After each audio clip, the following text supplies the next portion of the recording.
요한복음에 보면 3장에 보면 예수님이 니고데모하고 얘기하는 장면이 납니다. 대화하는 장면이 나옵니다. 니고데모는 어떤 인물이냐? 사내들인의 회원입니다. 그러니까 유대 민족의 최고의 의결 기관입니다. 거기에 지도자입니다. 종교, 정치적, 사법적 권한을 가진 유대 지도자입니다. 그러니까 힘이 있는 거예요. 힘. 그리고 그는 바리새인, 율법을 엄격히 지키는 바리새인, 그 당시 유대인 사회에서는 존경을 받은 자입니다. 존경을 받는 자였어요. 그리고 부유했습니다. 그래서 예수님의 장례를 치를 때 몰약과 침략을 32kg이나 이렇게 준비할 만큼 부자였습니다. 다 가진 자였어요. 제가 본 얼굴도 잘생겼을 거라 생각해요. 핸섬했을 것 같아요. 많은 여인들의 흠모의 대상이 아니었겠습니까? 그리고 정치, 경제 모든 것을 가진 자예요. 정말 모든 것을 가진 거예요. 그리고 이 땅에서는 흠이 없는 참 멋진 사람이라고 저는 생각합니다. 왜? 예수님을 찾아오지 않거든요. 이런 권력 있는 사람들이 밤중에 정말 예수님을 찾아왔다는 것은 그가 참 겸손한 사람이라고 생각합니다. 근데 예수님께서요, 이 니고데모를 향하여 이렇게 말합니다. 니고데모야, 니고데모 너는 거듭나야 돼라고 말씀합니다. 거듭나야지만이 하나님의 나라를 볼 수 있고 들어갈 수 있다라는 말을 합니다. 2025년도를 준비한 우리의 인생의 시작점에서 가장 중요한 이 새로운 시작의 출발이 뭐냐? 거듭남입니다. 거듭남이에요. 새롭게 거듭나야 돼요. 거듭난 인생만이 뭘 볼 수 있느냐? 새로운 세계의 눈을 뜨게 됩니다. 하나님의 나라의 세계에 눈을 뜨게 합니다. 영적 세계에 눈을 뜨게 합니다.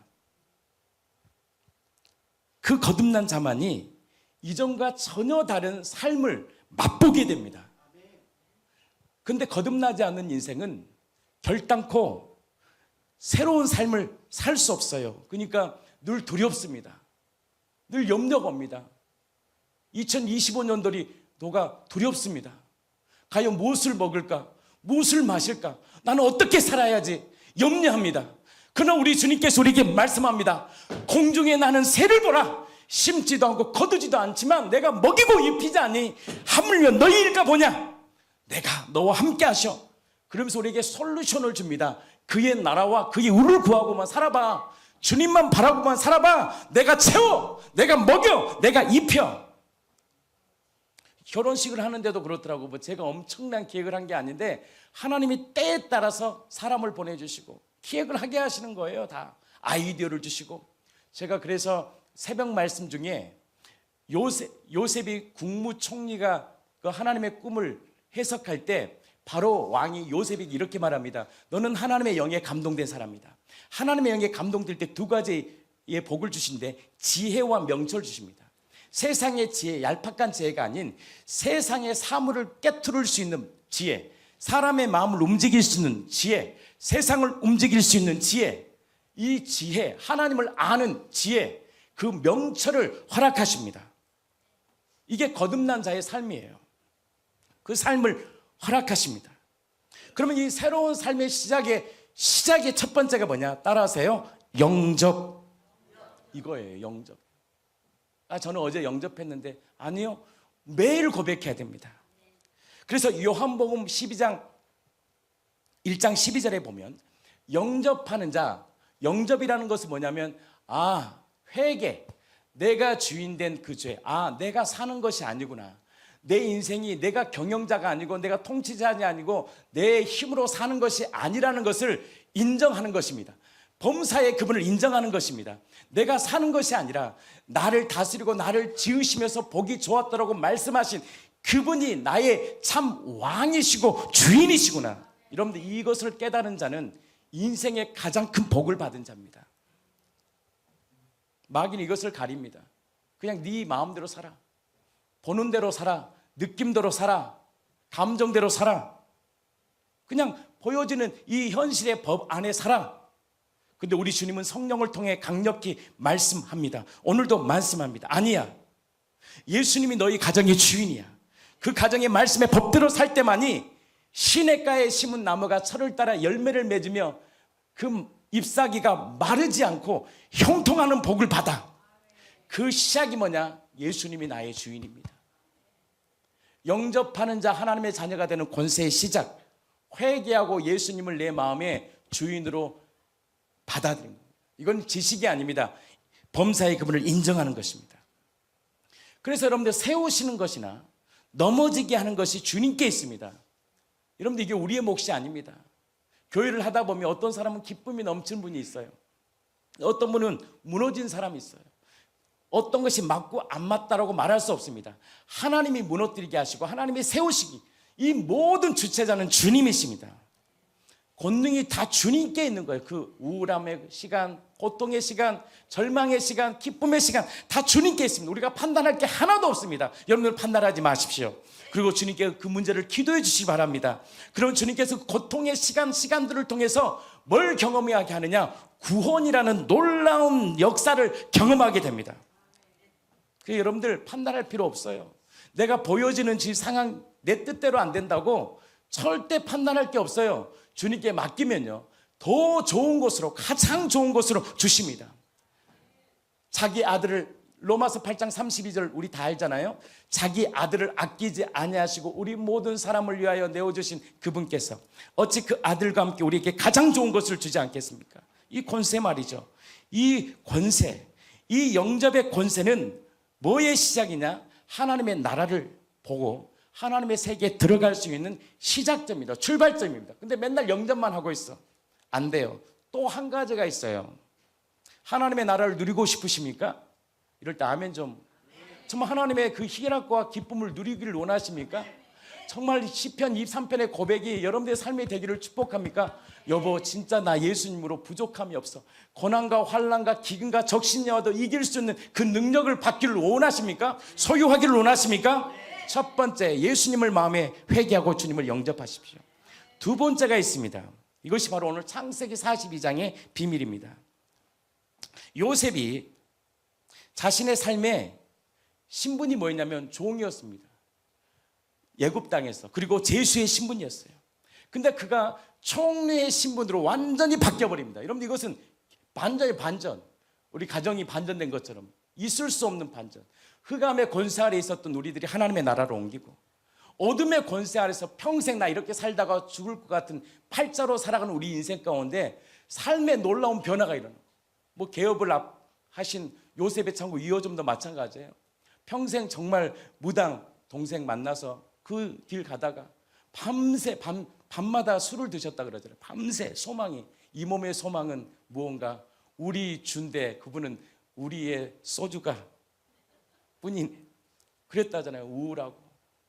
경준 형제가 얘기해 줬어요, 저한테. 그래서 그 맨날 이거 허탄한 마음, 또 억울한 말, 늘 그렇게 살았다는 거예요. 그래서 술을 한번 드시면 자녀들이 다 피하신대, 이렇게 어디로 또. 교훈과 책망을 드려야 되니까.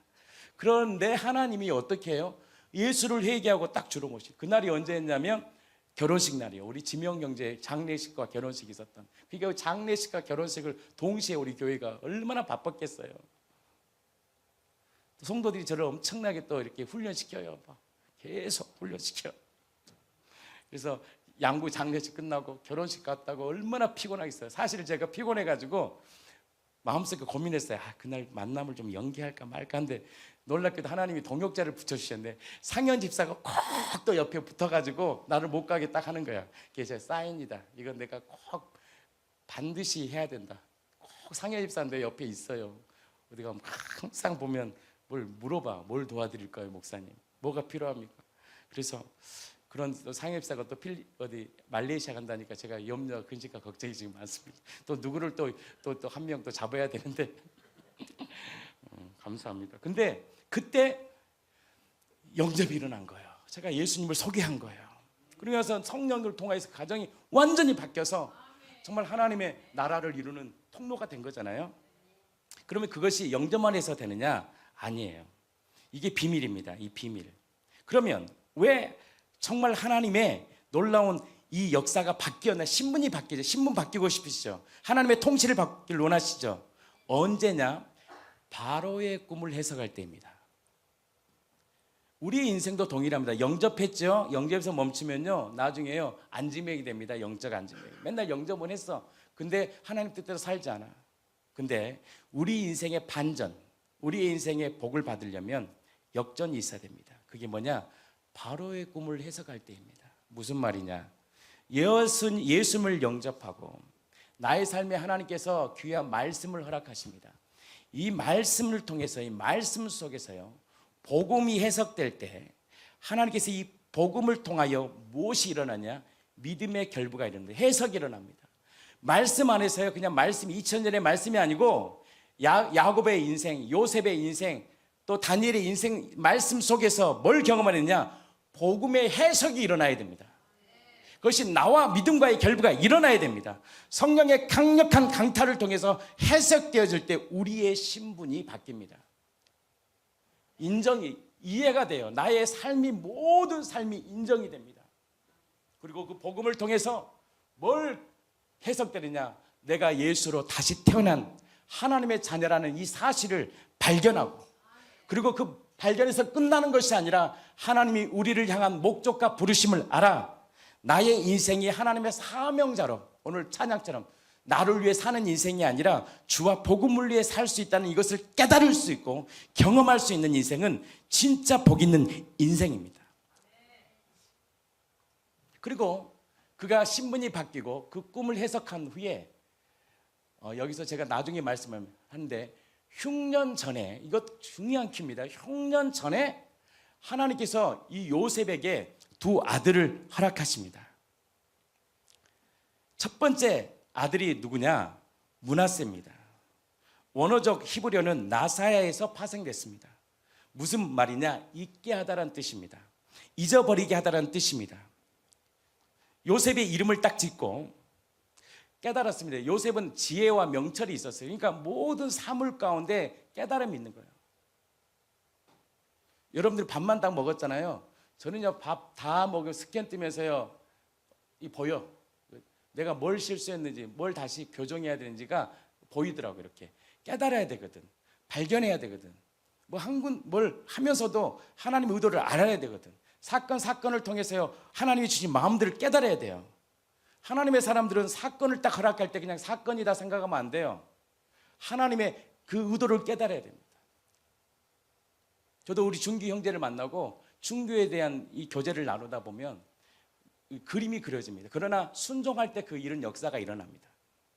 저는 민호까지도 계획을 이렇게 플랜을 짰어요. 이게 그대로 가고 있더라고요. 저렇게 다 한 영혼 한 영혼을 향한 하나님의 계획. 그럼 저는 그랬어요. 야, 나도 이 부족한 나도 한 영혼들을 이렇게 계획하고 생각하는데, 하나님은 우리 한 사람 한 사람을 머리털까지 세신 하나님이, 우리 하나님이 한 사람 한 사람을 얼마나 경영하시고 다스리실까, 그리고 그의 인생을 구원의 길로 인도하실까, 저는 생각합니다. 므낫세는 고난과 기억과 아픔을 하나님께서 치유하시고 새로운 시작의 알림입니다. 허락을 의미합니다. 그때 요셉은 딱 알았어요.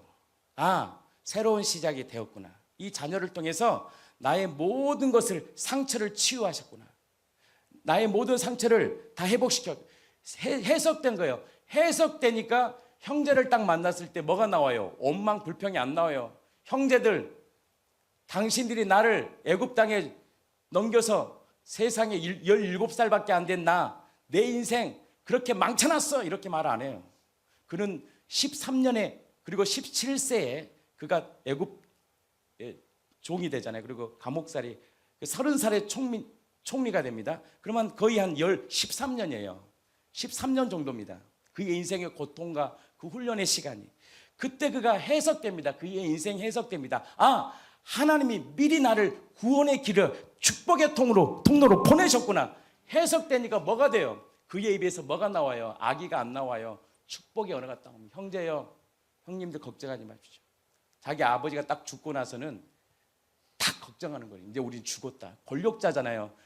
제2의 대통령이잖아요. 말 한마디, 그 당시 말 한마디면 죽일 수도 있고 살릴 수 있는 자잖아요. 근데 뭐라 그래요? 두렵고 떠는 형제들에게, 형제들이요, 형님 걱정하지 마십시오. 내가 당신을 먹이고 살릴 것입니다. 이게 무엇이면 바로 므낫세의 복입니다. 바로 나를 예수님이 십자가에 죽으시고 피를 쏟으시며 주신 이 놀라운 사랑을 딱 깨달은 그의 삶은 뭔 통로가 되느냐? 축복의 통로가 되는 것입니다.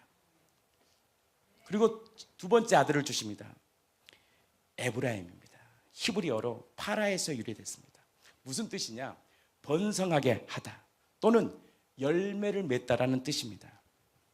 요셉이 이름을 짓고 이 마음이 딱 들어온 겁니다. 하나님이 나를 내가 수고한 땅에서 번성하게 하실 것이다. 열매를 맺을 것이다. 근데 열매를 맺습니다. 그 구원의 길을 통하여 누가 오시느냐? 예수 그리스도가 이 땅에 오십니다. 그 구원의 풍성한 열매를 맺는 삶으로 많은 영혼들을 먹이고 입힙니다. 그리고 7년의 큰 흉년을 통해서 그 요셉을 통해서 많은 영혼들을 자유케 하시고 풍성케 하시는 하나님의 놀라운 그 은혜를 경험하게 됩니다. 이 므낫세와 에브라임은 단지 요셉에게 말한 것이 아닙니다. 현재 우리를 살아가는 우리들에게 주시는 메시지입니다. 므낫세는 무엇이냐? 바로 십자가를 예표합니다.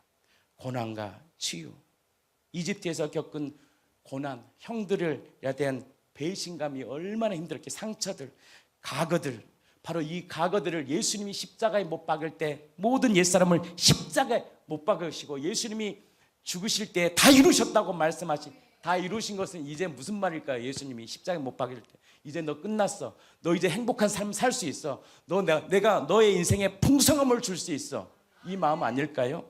그러면서 십자가에 못 박으심을 통하여 뭘 주냐? 이제 너의 그 고난과 아픔과 눈물을 내가 다 받았고 치유와 은혜를 통해서 너의 인생을 회복하게 하시는 하나님의 놀라운 십자가의 피의 은혜의 예표가 무엇이냐? 바로 므낫세입니다. 그래서 그리스도 안에 있으면 새로운 피조물입니다. 이전 것은 지나갔습니다. 보라, 모든 것이 새롭게 되었습니다.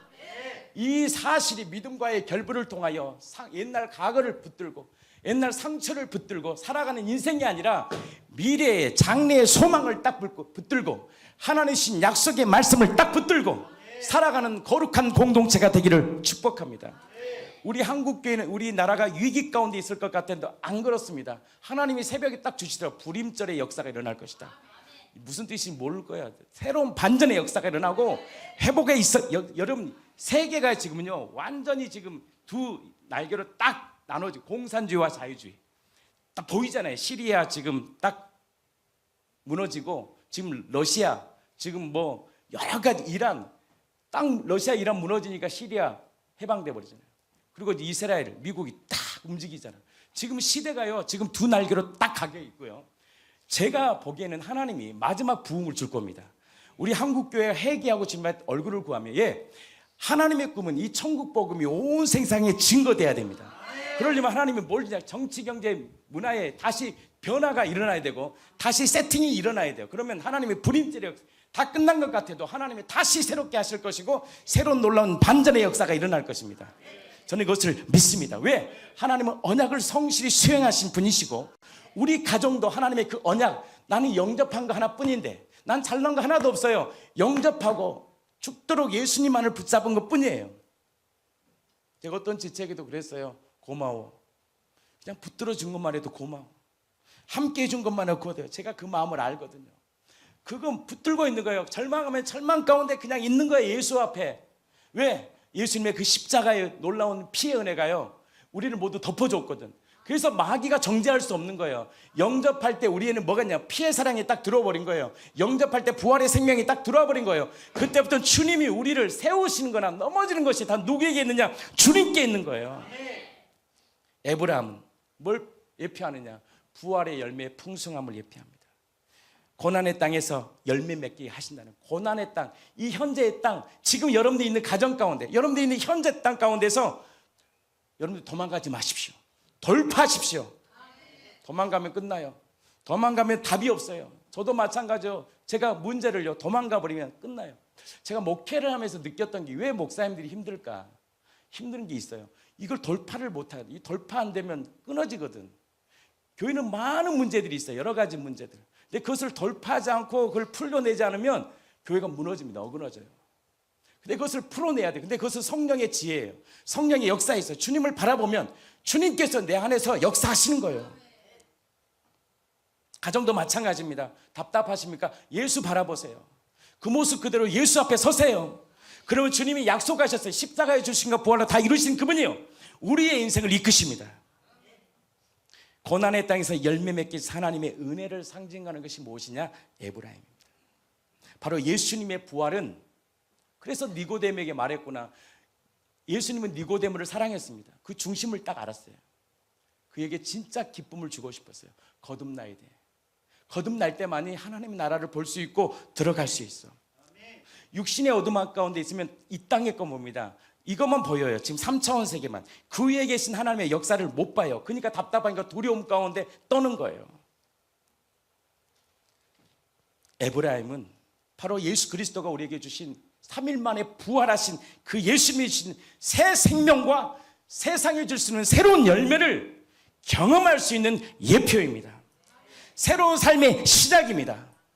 단순히 고난에서 끝나는 것이 아니라, 거기서 끝나면 안 되죠. 극복하고 거기서 그치지 않고 그 결과로 뭘 주시냐? 부활이라는 풍성한 열매, 세상에서 맛볼 수 없고 세상에 줄 수 없는 예수만 주시는 새 생명의 은혜를 주신다라는 거예요. 아멘이시죠? 바로 이것이 므낫세와 에브라임을 통해서 주시는 요나의 표적의 놀라운 복음입니다. 스펄전 목사님이 이렇게 표현합니다. 이 말씀을 므낫세를 십자가의 은혜로 우리를 과거를 잊게 하는 예표로 보고, 에브라임은 부활과 성령 안에서 풍성한 삶을 나타내는 예표라는 거예요. 이를 고난 중에도 하나님이 주신 위대한 승리라는 거예요.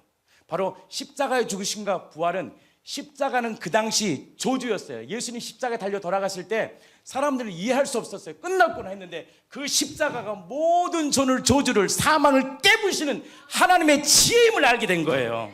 그리고 부활하심을 통하여 다시 우리에게 뭘 주셨느냐? 다시 사는 생명, 예수님을 바라볼 수 있는 생명, 하나님의 자녀의 권세, 세상을 이길 수 있는 힘을 주셨다는 거예요.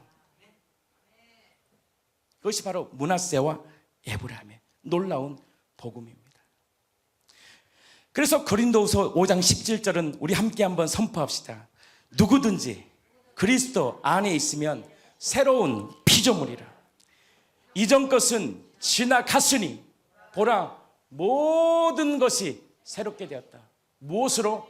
바로 므낫세의 에브라임. 이 복으로. 이 고난 그쳤어.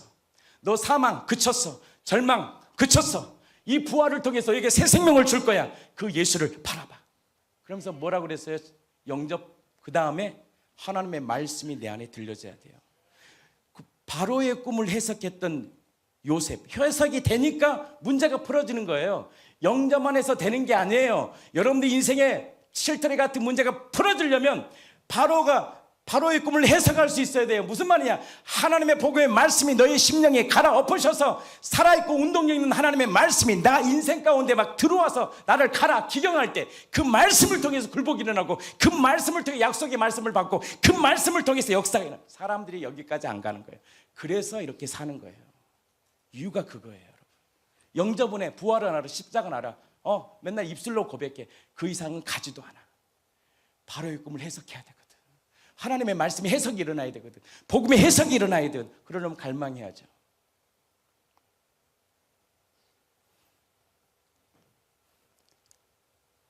그래서 어떤 지체가 그랬잖아요. 뭐라고 썼죠? 어떤 지체가 그 말씀을 하나 쓰면서 제가 댓글을 딱 올린 걸 보면서 그 말씀을 썼어요. 나를 말씀의 길로 이끌어 주셔서 제가 확실한 거예요. 감사하다고.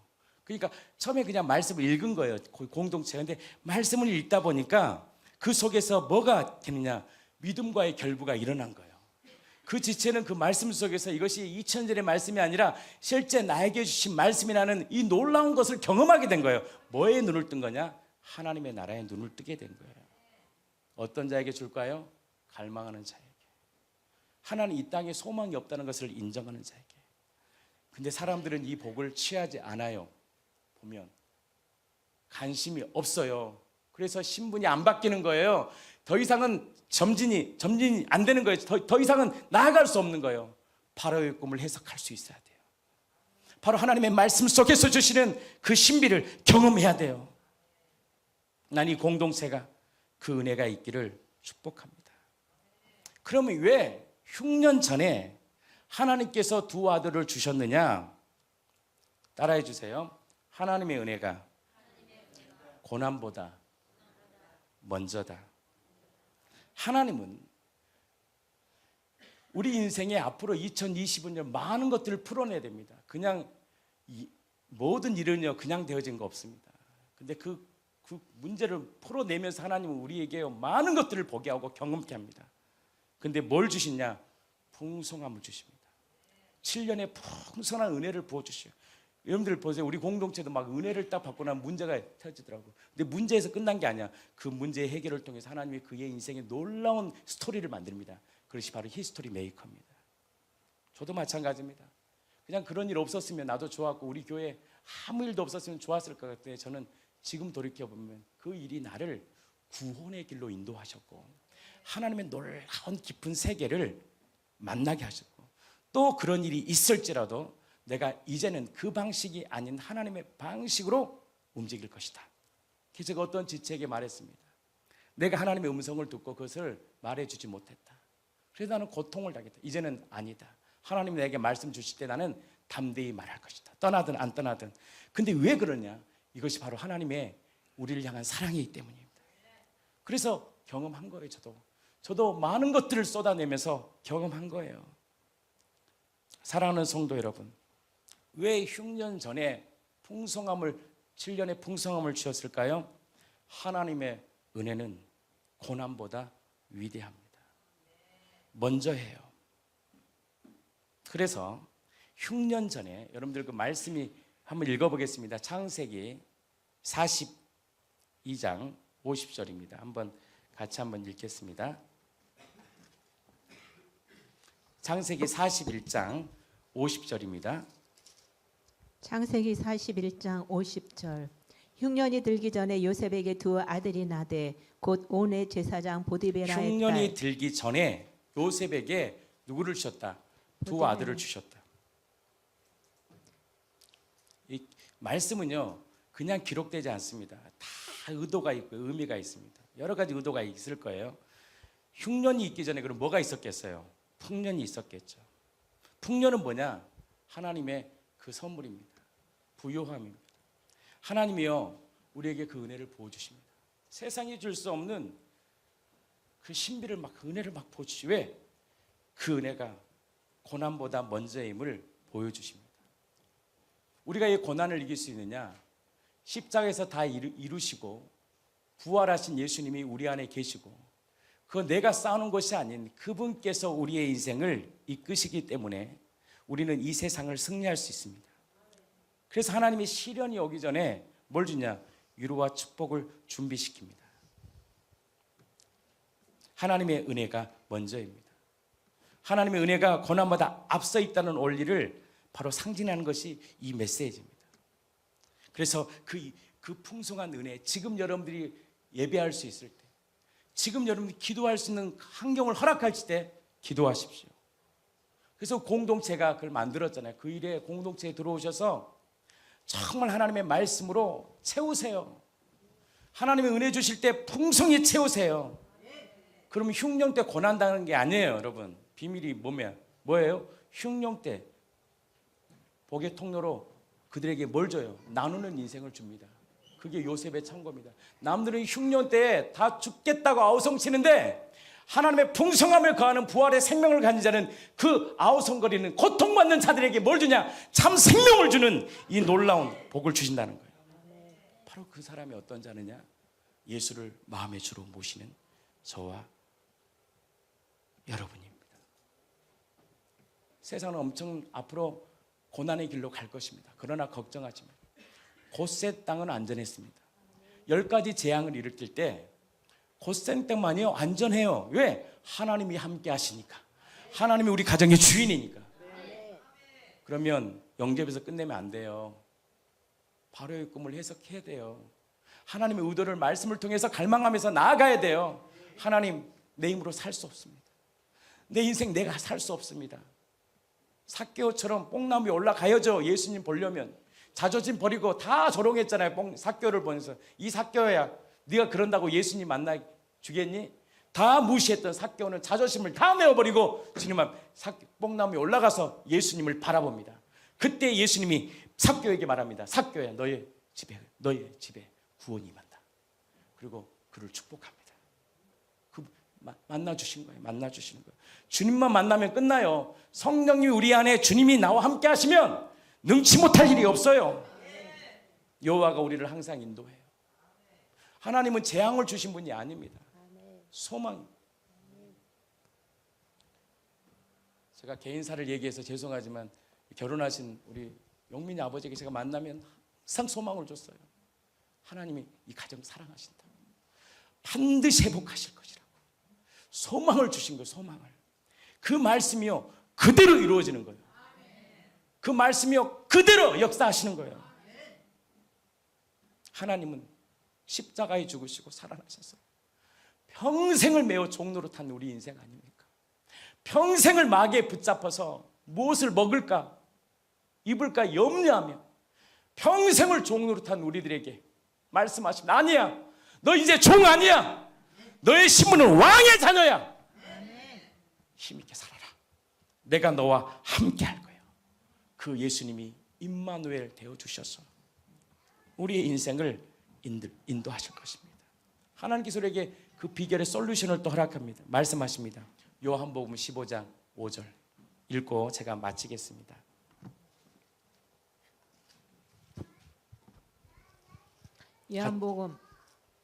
요한복음 15장 5절 나는 포도나무여 너희는 가지라 그가 내 안에 내가 그 안에 거하면 사람이 열매를 많이 맺나니 나를 떠나서는 너희가 아무것도 할 수 없으리라. 주님이 십자가에 죽으시고 살아나셔서 하나님과 우리의 정체성, 당신과 나의 정체성, 우리 자녀의 정체성을 명확합니다. 나는 포도나무다. 너희는 가지다. 그가 내 안에, 내가 그 안에 거하면 사람이 열매를 많이 맺나니 나를 떠나서는 너희가 아무것도 할 수 없습니다. 답답하십니까? 문을 열고 기도하세요. 썬데이 크리스찬이 되지 마세요. 답답하십니까? 기도해 보세요. 팔복의 은혜로. 주님이 다 풀어주시더라고요. 저도 그 답답할 때요 하나님 앞에 엎드렸어요. 답답하면 기도가 안 돼. 그냥 주님을 바는 거예요. 그 주님이요 내 안에서 말씀해 주시오. 어떻게 이걸 풀어내지? 이 산적한 문제들을 어떻게 풀어내지? 근데 주님이요 풀 수 있는 지혜와 명철을 주십니다. 그것이 바로 하나님의 영에 감동된 자들입니다. 나는 여러분들이 하나님의 영에 감동된 자들이 되어서 누가 말한 거예요? 바로가 얘기한 거예요. 바로가 요셉에게 당신 너는 고관들에게 먼저 말을 했죠. 저 요셉은 하나님께 영으로 감동된 자다. 하나님이 함께하는 자야. 그리고 말씀합니다. 저 요셉은 지혜와 명철이 뛰어나. 이 지혜야, 지혜. 예수 그리스도의 지혜와 명철을 꽉 받아. 그건 다른 게 없어요. 말씀과 기도 안에 살아가는 거예요. 공동체에 주시는 그 은혜들을 함께 누리는 거예요. 예수를 바라보는 거예요. 통하여 그리스도가 주시는 생명의 길을 경험하고 예수 그리스도가 주시는 그 생명의 풍성함을 누리는 저와 여러분들의 삶이 되기를 예수 그리스도의 이름으로 진심으로 축복합니다.